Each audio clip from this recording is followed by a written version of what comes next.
right. Hello, everyone. Welcome to another episode of the Crypto Yield Curve. I'm Gaurav Patel. With me is Jason. We're building size credit. And today we're just going to talk briefly about what strategies there are to increase yield in DeFi. Jason, how you doing? Good. Cool. Um, so the first strategy is pretty simple, which is just be more active. So what does that mean? Um, there's a wide variety of sources of variable rate yield all across DeFi. And with the um, typical vault structure in place, the supply asset can be divided up among many of those sources in different proportions. And there's daily fluctuations in the yield across those sources based on which market has been used a little bit more than others, and even if you're taking the same amount of risk as in terms of the venue and the collateral that you're lending against and so forth, if you're more active, meaning you rebalance from this source to this other source more frequently, you can capture more of that yield. Uh, any thoughts on that, Jason? Yeah, I would just say, like, with the caveat that there might be gas costs or slippage moving between strategies. So there's certainly a limit to this. And over time, this typically gets arbitraged away as more people are aware of this opportunity. So in DeFi, this has kind of been like staying on the leading edge, right? Maybe you go to a new chain where there's a new opportunity and where money hasn't um, moved in yet and arbitraged away that additional yield. So just with that caveat, but certainly true. Right. Another way to increase yield is to take more risk. So what does that mean? Um, one way to take more risk is to lend against more volatile assets, right?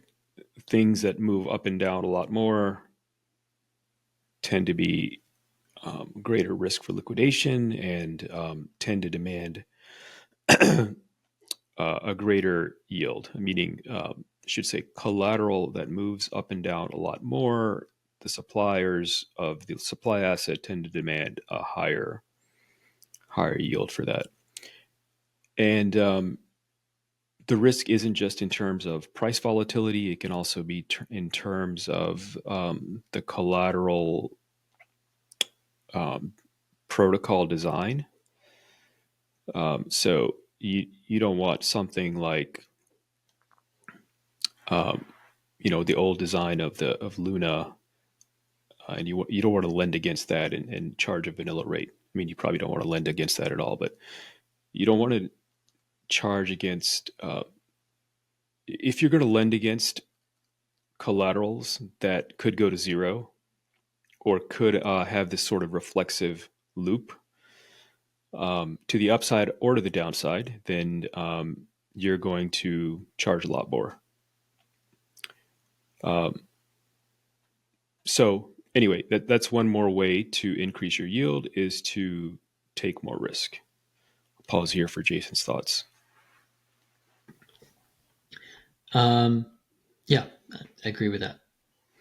I should say one more caveat is there may be this market perception that there is more risk in lending against a certain collateral, and your opinion might be that there's not more risk because of your knowledge or your opinions, and therefore you're actually taking advantage of something that has a higher yield with less risk than the market Yep. thinks. Yep. And this kind of played out recently with USD AI, where people were talking about how risky it was, and then it turned out they had like 99.9% of the money in US treasuries. And right. So an example like that, you might have more information, or you might have taken a deeper dive to see where their money actually is at the moment. And therefore, you have this additional edge where you can be earning higher than other people that view it differently. Right. And then the last way to earn higher yield is to lend to the future. And that's a strange way to say that, but we use that terminology on purpose. Um, Basically, if you lend out your money with a due date into the future, you should typically earn a higher rate, a higher yield, for various reasons. Um, there's more time for things to go bad, basically,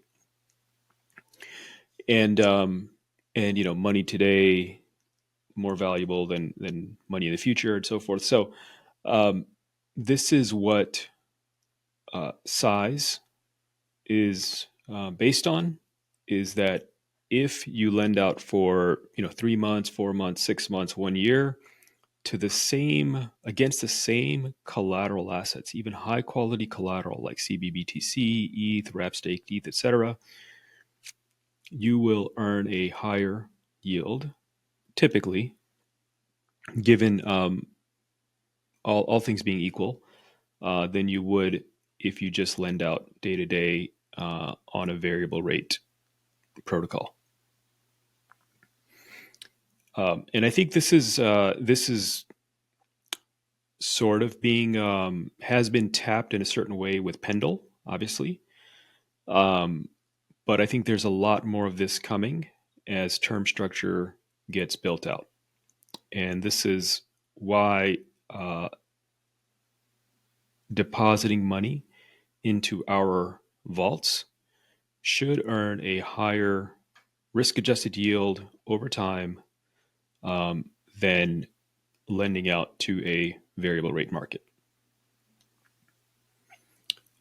Jason, anything to add?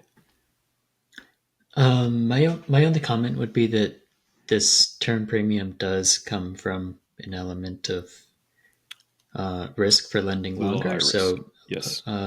yeah, there's some nuance there. Yes.